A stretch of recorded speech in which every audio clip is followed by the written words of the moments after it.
Hello friends, social science study room में आपका स्वागत है। थ्योरी की क्लास में आज हम करेंगे चैप्टर 6 नए प्रश्न एवं नए विचार। ठीक है, ये 6 क्लास की हिस्ट्री है। 6 क्लास की हिस्ट्री में चैप्टर 6 हम करेंगे नए प्रश्न एवं नए विचार। अभी हम थ्योरी की क्लासेस कर रहे हैं, बीच बीच में मैं आपको वो भी करा रही हूँ, जो प्रीवियस ईयर के क्वेश्चन पेपर है वो भी कराती जा रही हूँ। जल्दी जल्दी हम थ्योरी करा के, क्योंकि दिसंबर में पेपर है, तो अब हमारे पास अक्टूबर तो समझो आधा निकल गया, नवंबर है, दिसंबर मतलब मुश्किल से 2 महीने भी हमारे पास नहीं है। ओके, तो हमारे पास 2 महीने भी नहीं है, तो हम अच्छे से तैयारी, लेकिन हमारे पास टाइम है, अभी हम तैयारी कर सकते हैं। ज्योग्राफी हमारी की थ्योरी हमारी पूरी हो चुकी है, और जो हिस्ट्री की थ्योरी है 6 क्लास की अभी मैं करा रही हूँ, 7 8 कराऊंगी। उसके बाद हम पॉलिटी करेंगे। पॉलिटी में छोटे छोटे चैप्टर हैं, तो जल्दी जल्दी हम करा लेंगे उसे। ठीक है, और फिर हमें रिवीजन भी करना है, और फिर सारे ही प्रीवियस ईयर के जो क्वेश्चन पेपर हैं 2011 से लेके अभी तक के सारे कराऊंगी मैं, और मैं कराती भी जा रही हूँ। आप देख सकते हैं मेरे चैनल पे कई प्रीवियस ईयर के क्वेश्चन पेपर मैं करा चुकी हूँ। जैसे एक क्लास की थ्योरी खत्म होती है, बीच में मैं फिर प्रीवियस ईयर के क्वेश्चन पेपर कराती हूँ। तो प्लीज उसे आप जरूर देख लें, क्योंकि प्रीवियस ईयर के क्वेश्चन पेपर से भी रिपीटेड क्वेश्चन आता है, या फिर मैंने जो क्वेश्चंस कराए हैं, जो पीवाईक्यू मैंने जो कराए हैं, एक क्वेश्चन से रिलेटेड कई क्वेश्चन सॉल्व कराते हुए कराती हूँ, जिससे आपको उससे रिलेटेड अगर दूसरा क्वेश्चन आ रहा है तो वो भी आप समझ जाओगे। अब बेटा आप देख लीजिए, जो 6 to 8 में हमारी जो एनसीईआरटी है वो वही बुक है, लिमिटेड बुक है, और ये 2011 से अभी तक सीटेट के एग्जाम हो रहे हैं। हर साल दो दो एग्जाम होते ही हैं। ठीक है, शायद ही कभी एक एग्जाम हुए हैं साल में, वरना दो दो एग्जाम तो होता ही है। तो ये लिमिटेड जो बुक है 6 to 8 की जो बुक है, उतने से तो क्वेश्चन बनेगा, तो क्वेश्चन तो रिपीटेड होना ही है, या तो थोड़ा सा घुमा के पूछ लिया जाएगा, वैसे पूछ लिया जाएगा, इसलिए पीवाईक्यू भी बहुत ज़रूरी है। और उस एक ही क्वेश्चन से जो अलग अलग क्वेश्चन बन सकते हैं वो भी मैं आपको बताती रहती हूँ। तो प्लीज़ मेरा पीवाईक्यू के क्वेश्चन आप वीडियो आप ज़रूर देखें, और साथ के साथ थ्योरी ज़रूरी है, क्योंकि जो भी सिलेबस में थोड़ा चेंज हुआ है, सिलेबस में जो चेंज हुआ है मैं आपको बता चुकी हूँ पहले भी, कि उसमें क्या है कि 6 क्लास में जो नया सिलेबस है, मतलब नई जो बुक लगी है, उस बुक से भी क्वेश्चन आ सकता है, और जो थिंकिंग बेस्ड क्वेश्चन है वो क्वेश्चन ज़्यादा आएंगे। तो थिंकिंग बेस्ड क्वेश्चन सॉल्व करने के लिए हमें थ्योरी करना बहुत ज़रूरी है। ठीक है, तो चलिए टाइम वेस्ट नहीं करते हैं, हम देखते हैं चैप्टर 6 नए प्रश्न एवं नए विचार। देखिए इसमें हमें क्या क्या पढ़ना है। बुद्ध की कहानी, यानी कि गौतम बुद्ध के बारे में पढ़ना है, किस वंश के थे, उनकी शिक्षाएं क्या थी, और मतलब कि जो बौद्ध धर्म मानने वाले थे वो क्या थे। यहाँ से भी देखिए क्वेश्चन कई बार आ चुका है, 2 3 बार आ चुका है। बुद्ध ने लिप्सा को तन्हा तृष्णा कहा है, बुद्ध ने लिप्सा को क्या कहा है, तृष्णा कहा है। तो ये से सारे क्वेश्चन कई बार आ चुके हैं। उपनिषद क्या है, उपनिषद का शाब्दिक अर्थ क्या है, गुरु के समय बैठना, ये क्वेश्चन 2014 के क्वेश्चन पेपर में था बेटा, आप देख सकते हैं। ठीक है, बुद्ध के बारे में, जैन, वर्धमान महावीर के बारे में हम इसमें पढ़ेंगे। इन दोनों के बारे में हम इस चैप्टर में पढ़ेंगे। ठीक है, डिटेल से हम इस चैप्टर में पढ़ेंगे, एक एक चीज़ को। आश्रम व्यवस्था क्या था, तो डिटेल से हम इस चैप्टर में एक एक चीज़ पढ़ेंगे। तो प्लीज़ चैप्टर को, वीडियो को कहीं भी स्किप मत करिएगा, पूरा वीडियो बहुत अच्छे से देखिए और समझ के पढ़िए। नोट्स बनाइए, मैं बार बार बोलती हूँ आपको, नोट्स बनाते चलिए। नोट्स बनाने से, अगर अपने हाथ से खुद से नोट्स बनाते हैं तो वो हमारे लिए बहुत हेल्पफुल होता है। तो नोट्स बनाइए, साथ के साथ आप इस चीज़ पे ज़रूर मतलब कि जिन्होंने भी अभी तक चैनल को सब्सक्राइब नहीं किया है, प्लीज़ चैनल को सब्सक्राइब ज़रूर कर दें। ओके, वीडियो पसंद आई तो वीडियो को लाइक करें, ज़्यादा से ज़्यादा वीडियो को शेयर करें आप, और फिर कमेंट में जो भी आपको प्रॉब्लम हो, कमेंट में वो चीज़ें आप जरूर पूछिए। चलिए हम वीडियो स्टार्ट करते हैं। नए प्रश्न और नए विचार, यानी कि लोगों के दिमाग में जो नए प्रश्न और नए विचार आ रहे थे उसके बारे में हम यहाँ पे देखेंगे। पहले है बुद्ध की कहानी। बौद्ध धर्म के संस्थापक सिद्धार्थ थे, जिन्हें गौतम के नाम से जाना जाता था। यहाँ से भी एक क्वेश्चन बनता है कि बौद्ध धर्म के संस्थापक कौन थे। तो बौद्ध धर्म के संस्थापक कौन थे, सिद्धार्थ थे, जिन्हें क्या बोला जाता था, गौतम बुद्ध बोला जाता था। ठीक है, जिन्हें गौतम बुद्ध बोला जाता था। सिद्धार्थ का ही जब उन्हें ज्ञान की प्राप्ति हो गई तो उनका नाम गौतम बुद्ध हो गया। उनका जन्म कब हुआ था, 2500 वर्ष पूर्व उनका जन्म हुआ था। और मतलब कि उस समय क्या हुआ था, लोगों के दिमाग में तेजी से, दिमाग में परिवर्तन का मतलब ये हुआ, नए नए विचार लोगों के दिमाग में आ रहे थे कि कौन सा धर्म अच्छा है, किस धर्म को अपनाना चाहिए, किस धर्म में कौन सी बातें हैं। और गौतम बुद्ध भी, मतलब उनके दिमाग में भी बहुत सारी चीजें आ रही थी। फिर उन्होंने घर का त्याग किया था, और घर के त्याग करने के बाद उन्हें ज्ञान की प्राप्ति हुई थी। ठीक है, देखिए बुद्ध क्षत्रिय क्षत्रिय थे तथा शाक्य नामक एक छोटे से गण से संबंधित थे। गण के बारे में हम पिछले चैप्टर में पढ़ चुके हैं, गण गणराज्य ये सब हम पिछले चैप्टर में पढ़ चुके हैं। तो गौतम बुद्ध क्या थे, क्षत्रिय थे, शाक्य नामक एक छोटे से गण के थे। तो इससे भी क्वेश्चन बनता है कि गौतम बुद्ध किस गण के थे। तो गौतम बुद्ध शाक्य नामक एक गण के थे, एक क्षत्रिय थे और शाक्य नामक गण से थे। ठीक है, उन्होंने क्या किया था। अब इस गौतम बुद्ध से क्या क्वेश्चन आता है कि उन्हें ज्ञान की प्राप्ति कहाँ हुई थी, उन्होंने सबसे पहला उपदेश कहाँ दिया था, और उन्हें उन्हें मृत्यु की मतलब कहाँ पर उन्हें मृत्यु की प्राप्ति हुई, कहाँ पर उनकी मृत्यु हो गई। तो ये सारे क्वेश्चन आप बहुत अच्छे से देखते हुए चलें, नोट्स बनाते हुए चलें। देखिए क्या है, बोध गया कहाँ पे है, बिहार में है। ये भी आपको लिख लेना है कि बोध गया कहाँ है, बिहार में। एक पीपल के नीचे कई दिनों तक तपस्या की, अंततः उन्हें ज्ञान की प्राप्ति हुई। बोध गया में उन्हें ज्ञान की प्राप्ति हुई थी। किस पेड़ के नीचे, पीपल के पेड़ के नीचे उन्हें ज्ञान की प्राप्ति हुई थी। ठीक है, ये क्वेश्चन भी यहाँ आप देख सकते हैं, यहाँ से 3 क्वेश्चन बन चुका है। पहला तो कि गौतम बुद्ध के बचपन का नाम क्या था, सिद्धार्थ था। ज्ञान प्राप्ति के बाद उन्हें गौतम बुद्ध कहा गया है। बौद्ध धर्म के संस्थापक कौन थे, गौतम बुद्ध यानी कि सिद्धार्थ थे। गौतम बुद्ध कौन से गण के थे, क्षत्रिय थे और शाक्य नामक एक छोटे से गण के थे। गौतम बुद्ध को ज्ञान की प्राप्ति कहाँ पे हुई थी, बोध गया बिहार में हुई थी, और एक पीपल के वृक्ष के नीचे उन्होंने तपस्या की थी, वहीं पे उन्हें ज्ञान की प्राप्ति हुई थी। ठीक है, यहाँ से वो वाराणसी के निकट सारनाथ गए, जहां उन्होंने सबसे पहले उपदेश दिया। अभी मैं बता रही थी कि गौतम बुद्ध ने सबसे पहला उपदेश कहाँ दिया था, तो कहाँ पे दिया था, सारनाथ में उन्होंने सबसे पहला उपदेश दिया था। कुशीनारा में उनकी मृत्यु हो गई। कुशीनारा में मृत्यु हो गई, क्वेश्चन ये आता है कि गौतम बुद्ध को निर्वाण की प्राप्ति कहाँ हुई, निर्वाण यानी कि उन्हें मृत्यु उनकी कहाँ हुई थी, तो कुशीनारा में उनकी मृत्यु हो गई थी। ठीक है, और मृत्यु के पहले वो पूरी जिंदगी क्या किए थे, पैदल ही चलते रहे थे। अब यहां से देखिए, बस यही पैराग्राफ, यहां से कितने क्वेश्चन बन गए। फिर से मैं आपको बोल रही हूँ, नोट्स बनाइए बच्चों, जिस तरीके से मैं बता रही हूँ उस तरीके से नोट्स बनाई जाइए। बुद्ध के बारे में लिखिए, बुद्ध की कहानी, हेडिंग, पॉइंट फर्स्ट डालिए। बौद्ध धर्म के संस्थापक कौन थे, गौतम बुद्ध थे। उनके बचपन का नाम सिद्धार्थ था। ज्ञान प्राप्ति के बाद उनका नाम गौतम बुद्ध हो गया। गौतम बुद्ध शाक्य नामक छोटे से गण के थे। किसके थे वो, गण के। शाक्य नाम क्षत्रिय थे और शाक्य नामक छोटे से गण से संबंधित थे।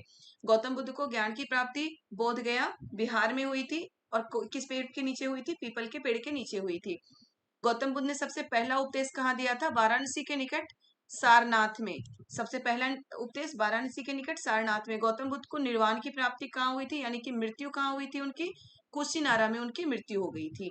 ठीक है, यहाँ से जो 4-5 क्वेश्चन बनते हैं उसे आप नोट करिए। आगे देखिए क्या है, बुद्ध ने शिक्षा दी थी कि यह जीवन कष्टों और दुखों से भरा हुआ है। ऐसा हमारी इच्छा और लालसाओं जो हमेशा पूरी नहीं हो सकती के कारण होता है। ठीक है, क्या था कि हमें कष्ट मिल रहा है वो किसके कारण मिल रहा है, हमारी इच्छा, सॉरी मैंने शिक्षा बोला था, हमारी इच्छा और लालसाओं के कारण हमें कष्ट मिल रहा है। क्योंकि हमें बहुत कुछ इच्छा होती है, हमें बहुत कुछ चाहत होती है कि हमें बहुत कुछ चाहिए, उसी इच्छा और लालसाओं के कारण हमें कष्ट मिल रहा है। बुद्ध ने इस लिप्सा, देखिए आगे, कभी कभी हम जो चाहते हैं वो प्राप्त कर लेने के बाद भी संतुष्ट नहीं होते और अधिक वस्तुओं को पाने की इच्छा रखते हैं। बुद्ध ने इस लिप्सा को तणहा, तृष्णा कहा है। यही जो हमारी इच्छा और लालसा है, इसे बुद्ध ने क्या कहा है, लिप्सा। इच्छा को ही लिप्सा कहा गया यहाँ पे। गौतम बुद्ध ने इस लिप्सा को तन्हा और तृष्णा कहा है। ये क्वेश्चन भी आया है बेटा सीटेट में कि गौतम बुद्ध ने इच्छा और लालसाओं को, ब्रैकेट में था लिप्सा, कि इसे क्या कहा है, इसे क्या कहा है, तन्हा और तृष्णा। ये दोनों ही शब्द आपको याद रखना है। ये क्वेश्चन जब भी आया था तो उसमें एक ऑप्शन में तन्हा था, एक ऑप्शन में तृष्णा था। तो उसमें ये था कि दोनों में से किसी भी लगा देने पे वो सही होना था, क्योंकि दोनों ही सही है। तो तन्हा और तृष्णा कहा गया है। जो मनुष्य की जो इच्छा और लालसाएं होती हैं, यानी कि मनुष्य की जो लिप्सा होती है, उसे गौतम बुद्ध ने क्या कहा था, तन्हा और तृष्णा कहा था।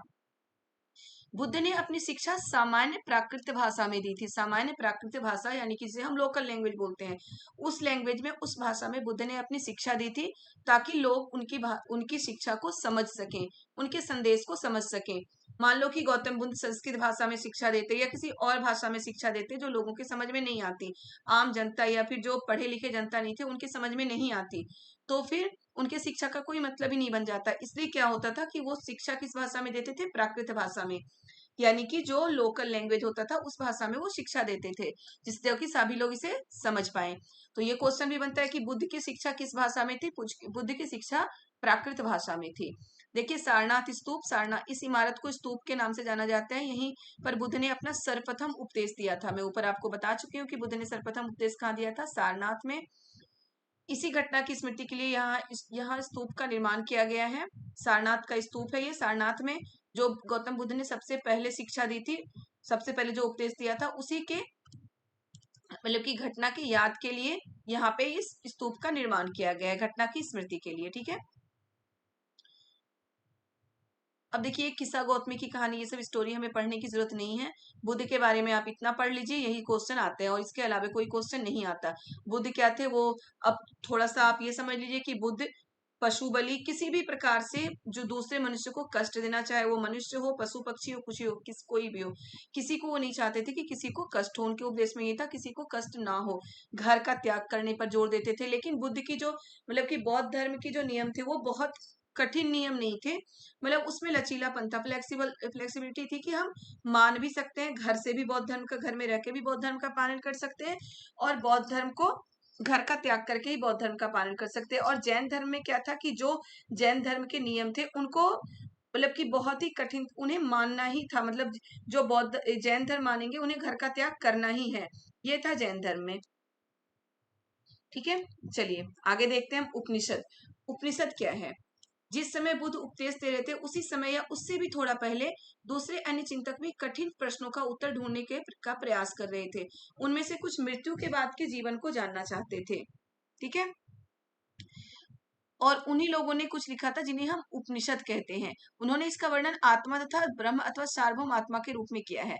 अब इससे उपनिषद से जो क्वेश्चन आता है हम वो देखते हैं। ये तो स्टोरी है, उसे रहने दीजिए।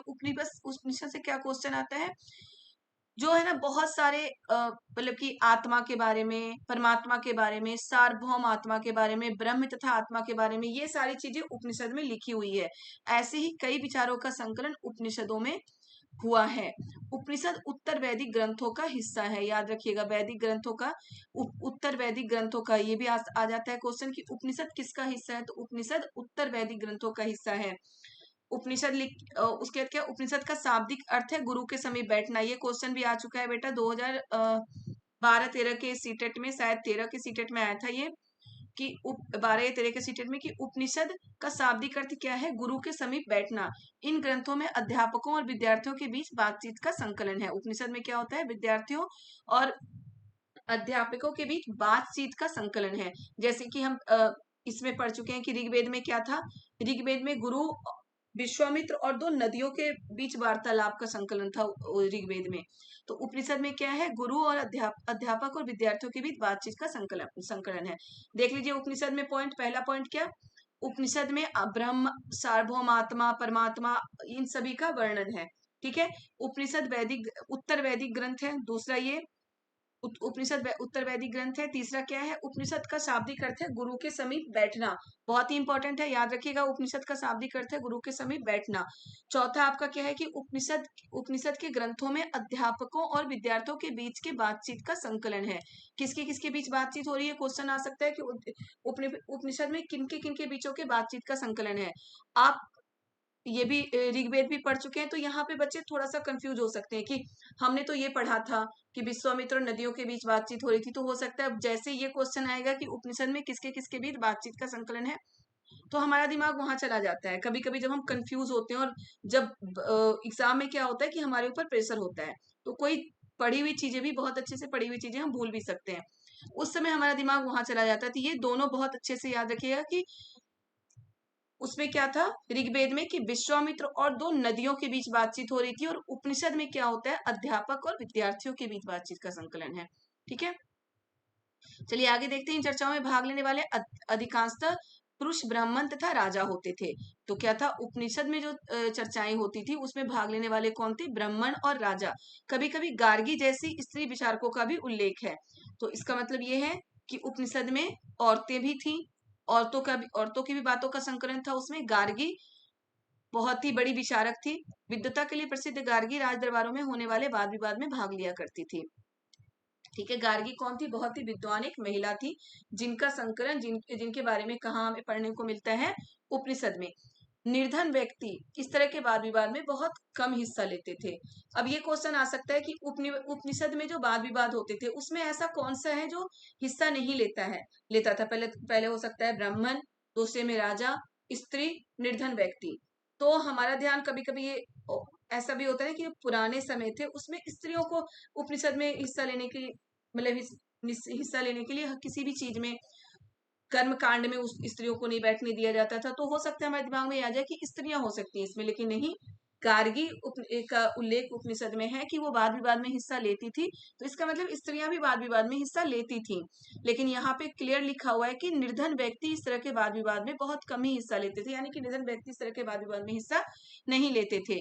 ब्राह्मण, राजा और स्त्रियां इस प्रकार के वाद विवाद में हिस्सा लेती थी उपनिषद में जो वाद विवाद का वर्णन है, लेकिन निर्धन व्यक्ति का वर्णन नहीं है।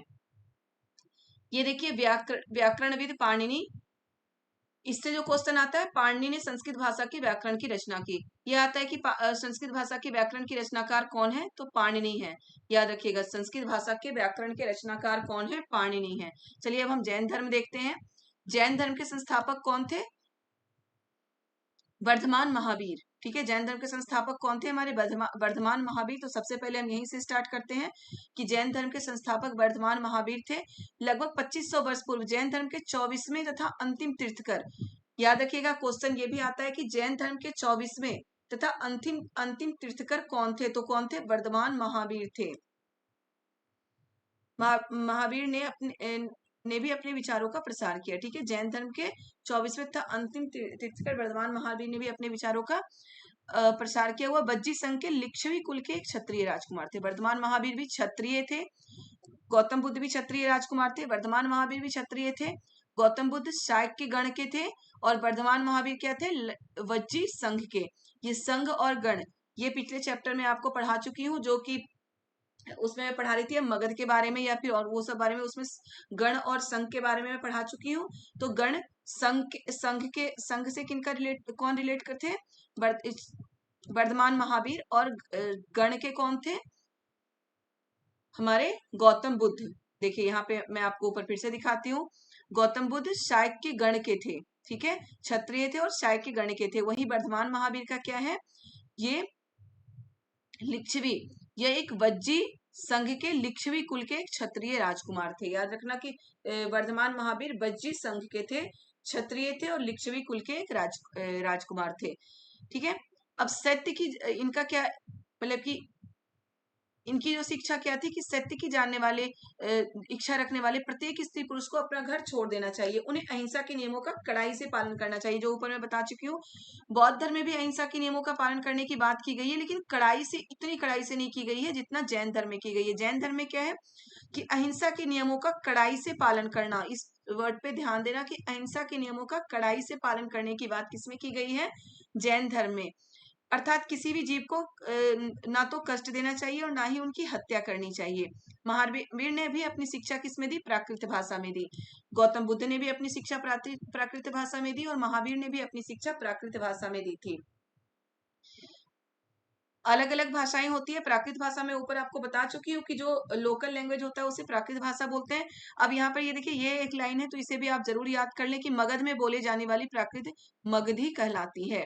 ठीक है, अगर इसमें दिया गया है तो क्वेश्चन आ सकता है, पॉसिबल होता है इसमें कहीं से कुछ भी पूछ दिया जाता है। तो मगध में बोले जाने वाली प्राकृत भाषा को क्या बोलते हैं, मगधी बोलते हैं। ठीक है, तो वर्धमान महावीर के इतने पॉइंट आपके बन गए हैं कि वर्धमान महावीर क्या थे, 24वें जो जैन धर्म के संस्थापक वर्धमान महावीर थे, वो जैन धर्म के 24वें और अंतिम तीर्थकर थे। ये वर्धमान महावीर वज्जी संघ के थे, लिच्छवी कुल के क्षत्रिय राजकुमार थे। वर्धमान महावीर ने क्या है, अहिंसा के नियमों का कड़ाई से पालन करने की बात कही है। जैन धर्म में अहिंसा के नियमों का कड़ाई से पालन करने की बात की है। महावीर ने अपनी शिक्षा प्राकृत भाषा में दी और मगध में बोली जाने वाली प्राकृत भाषा को मगधी कहते हैं।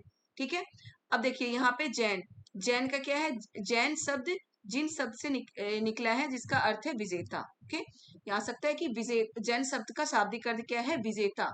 क्या जैन शब्द का शाब्दिक अर्थ विजेता, यहाँ से भी क्वेश्चन पूछ लिया जाता है, तो इसलिए इसे जो ये बॉक्स में पॉइंट दिए होते हैं, जो भी दिया होता है उसे अच्छे से पढ़ते हुए चलिए।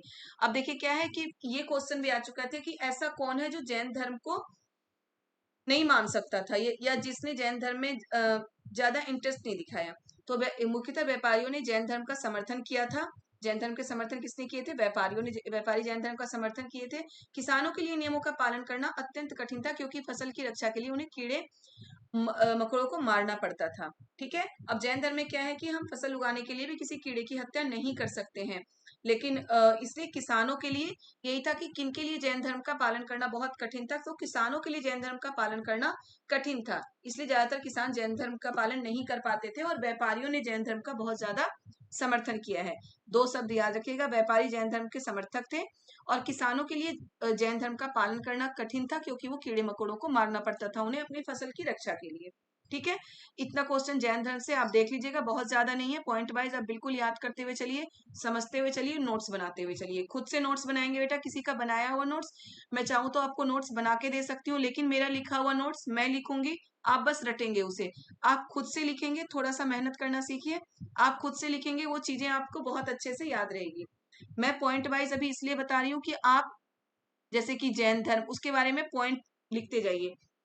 लास्ट में मैं आपको ऑब्जेक्टिव क्वेश्चन देती रहूंगी, अपनी तरफ से क्वेश्चन बना के दूंगी, चैप्टर वाइज क्वेश्चन बना के दूंगी, आप उस क्वेश्चन को सॉल्व कर लेंगे अगर मैं जैसे बोल रही हूँ पढ़ने के लिए वैसे आप पढ़ते चले तो। ठीक है, चलिए अब हम संघ के बारे में पढ़ते हैं। क्या है, ऐसे लोगों के लिए उन्होंने, महावीर तथा बुद्ध दोनों का ही मानना था कि घर का त्याग करने से ही सच्चे ज्ञान की प्राप्ति होती है, और ऐसे लोगों के लिए उन्होंने संघ नामक संगठन बनाया था जहां घर त्याग करने वाले लोग रहते थे।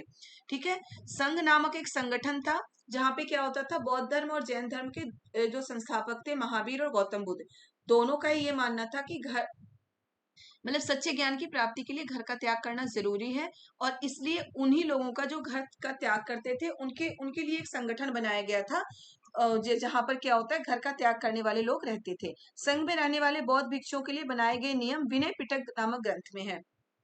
बहुत इंपॉर्टेंट है कि संघ में रहने वाले जो व्यक्ति, जो भिक्षु होते थे, भिक्षुओं, उन्हें भिक्षुओं इसलिए बोला जाता था कि वो भिक्षा मांगकर अपना भरण पोषण करते थे। तो संघ में रहने वाले बौद्ध भिक्षुओं के लिए, याद रखिएगा, जैन के लिए नहीं, बौद्ध भिक्षुओं के लिए जो नियम थे वो कहाँ पे लिखे गए हैं, विनय पिटक नामक ग्रंथ में लिखे गए हैं।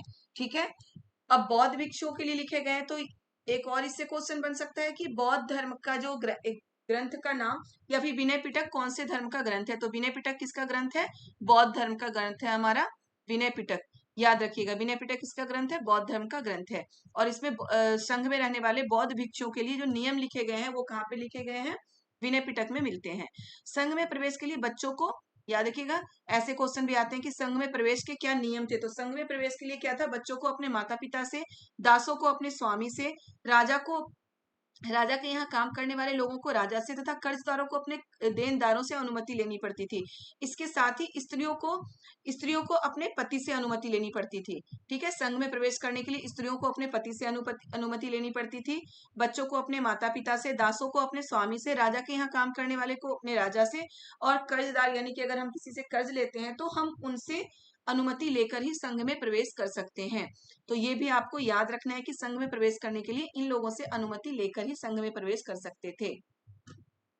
अब जो संघ में रहने वाले लोग थे उन्हें क्या बोलते थे, भिक्खु और भिक्खुनी।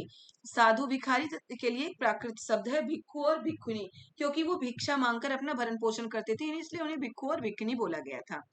ठीक है, अब विहार, विहार किसे बोला गया है, क्या होता था कि पहले जो ये बौद्ध भिक्षु, जैन तथा बौद्ध भिक्षु पूरे साल एक स्थान से दूसरे स्थान पर घूमते रहते थे, तो लेकिन बारिश के ऋतु में वो किसी एक जगह ठहर के रहते थे, तो वहां पर उन्हें लकड़ियों का घर बना दिया जाता था, वो गुफाओं में रह लेते थे, तो ऐसे जगह वो ठहर के रहते थे। लेकिन समय के साथ साथ क्या हुआ कि वो एक जगह ही रहने लगे, आवश्यकता अनुभव हुई कि उन्हें वो शरण स्थलों की आवश्यकता हुई और एक जगह रहने लगे, तब कई शरण स्थल बनाए गए थे जिन्हें क्या बोला गया है, विहार बोला गया है। ठीक है, तो आप याद रखिएगा, बौद्ध और जैन और बौद्ध धर्म के भिक्षु और भिक्षुनियों के लिए जो शरण स्थल बनाया गया है उसे ही विहार बोला गया है, यानी कि उनके रहने के लिए जो जगह बनाया गया था उन्हें क्या बोला गया है, विहार बोला गया है। पश्चिमी भारत के विशेषकर कुछ विहार पहाड़ियों को खोदकर बनाया गया, दिख रहा है आपको, पहाड़ियों को खोदकर उसमें से बनाया गया था। देखिए इसमें तो कुछ हमें वैसा है नहीं। अब आश्रम व्यवस्था, आश्रम व्यवस्था क्या थी, ये आश्रम कोई वैसा आश्रम नहीं है जैसे गुरुकुल वगैरह, ये आश्रम नहीं है। इसमें क्या होता है, जीवन के चरण होते हैं, ये कोई गुरुकुल या कुछ वैसा आश्रम, ध्यान करने के लिए आश्रम नहीं है। इस आश्रम व्यवस्था का मतलब है जीवन के चरण। जैन धर्म तथा बौद्ध धर्म जिस समय लोकप्रिय हो रहे थे, उसी समय ब्राह्मणों ने आश्रम व्यवस्था का विकास किया। यानी कि जो आम जनता थी, जनता के लिए उन्होंने, आम जनता ये सभी के लिए, लोगों के लिए उन्होंने आश्रम व्यवस्था का विकास किया था। और वो आश्रम व्यवस्था क्या था? जीवन का एक चरण था। मतलब 4 आश्रम बताए गए थे उनके द्वारा, और ये आश्रम व्यवस्था जीवन का चरण था। सबसे पहले ब्रह्मचर्य, फिर गृहस्थ, फिर वानप्रस्थ तथा संन्यास। ब्रह्मचर्य में क्या था कि जो बच्चे होते हैं, ब्रह्मचर्य के अंतर्गत क्षत्रिय तथा वैश्य से अपेक्षा की जाती थी कि इन चरण के दौरान सादा जीवन बिताकर वेदों का अध्ययन करें। यानी कि एक एज तक हमें वेदों का अध्ययन करना है और सादा जीवन व्यतीत करना है। गृहस्थ आश्रम के अंतर्गत उन्हें विवाह करे गृहस्थ के रूप में रहना है। वानप्रस्थ में क्या था? जंगल में रहकर साधना करनी पड़ती थी, अंततः उन्हें संन्यास ले लेना पड़ता था। यानी कि हर चीज का त्याग कर वो संन्यास बन जाते थे। ये थे 4 आश्रम व्यवस्थाएं। तो इससे क्वेश्चन ये आ सकता है कि आश्रम व्यवस्थाएं क्या थी? तो ये एक जीवन का एक चरण है। कितने आश्रम होते थे? 4 आश्रम होते थे, ब्रह्मचर्य, गृहस्थ, वानप्रस्थ, संन्यास। ब्रह्मचर्य में आपको बता चुकी हूँ कि इसमें ब्रह्मचर्य का पालन करते हुए सादा जीवन बिताते हुए वेदों का अध्ययन करना था। गृहस्थ में विवाह कर एक गृहस्थ जीवन जीना था। वानप्रस्थ में जंगलों में रहकर साधना करनी थी, और संन्यास यानी कि सब कुछ छोड़कर लास्ट में संन्यास ले लेना। यही थे 4 आश्रम। प्राय स्त्रियों को वेद पढ़ने की अनुमति नहीं थी। उन्हें अपने पतियों द्वारा पालन किए जाने वाले आश्रमों का अनुसरण करना था। ये पॉइंट भी याद रखिएगा कि क्या स्त्रियों को वेद पढ़ने की अनुमति थी? तो नहीं, उसमें स्त्रियों को वेद पढ़ने की अनुमति नहीं थी। उन्हें अपने पति द्वारा पालन किए जाने वाले आश्रमों का अनुसरण करना था।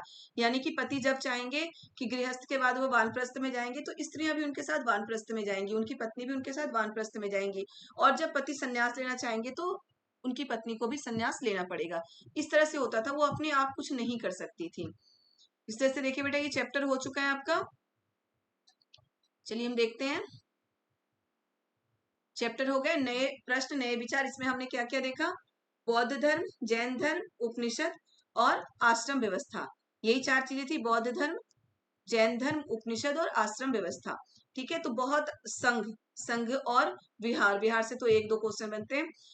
जो भी मैं टॉपिक है यही बताती हूँ हमेशा कि जो नोट्स होते हैं वो अपने आप बनाइए, खुद लिखिए। अभी बहुत टाइम है, इसलिए मैं आपको बार बार नोट्स बनाने की बात कर रही हूँ। खुद लिखिए आप नोट्स, अपने आप बनाइए, तो इससे चीजें याद रहती हैं। अगर हम कोई चीज खुद से लिखते हैं तो हमें वो चीजें बहुत लंबे समय तक याद रहती है। आप खुद देखिए, जो आप किसी के बनाए हुए नोट्स से पढ़ लीजिए। चलिए, एक चैप्टर आप ऐसा करिए कि एक चैप्टर के नोट्स आप खुद बनाइए, दूसरे चैप्टर के नोट्स आप किसी से बनाया हुआ, नेट पे बहुत सारे नोट्स अवेलेबल हैं, उस दूसरे चैप्टर का नोट्स आप किसी दूसरे का बनाया हुआ पढ़ लीजिए। अब दोनों का मतलब दोनों की तुलना करके देखिए आपको कौन ज्यादा समझ में आता है, कौन सा चैप्टर ज्यादा समझ में आता है। तो वो चैप्टर आपको ज्यादा समझ में आएगा जिनका नोट्स आप खुद लिख रहे हैं हाथ से। वीडियो देखिए 2-3 बार, जितने बार हो सकता है वीडियो को देखिए, चीजों को समझिए और नोट्स बनाइए, फिर उसे पढ़िए। उसके बाद दोबारा वीडियो देखिए, तो आप चीजों को बहुत अच्छे से समझ जाएंगे। आपको इसके अलावा कुछ भी करने की जरूरत नहीं पड़ेगी।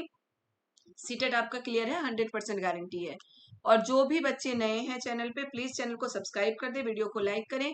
कुछ समझ में ना आया हो तो कमेंट करें, कुछ पूछना हो कमेंट करके पूछ सकते हैं। चैनल को सब्सक्राइब कर दे ताकि नेक्स्ट वीडियो आप तक जल्दी पहुंच जाए। कि बच्चों, बाय बाय।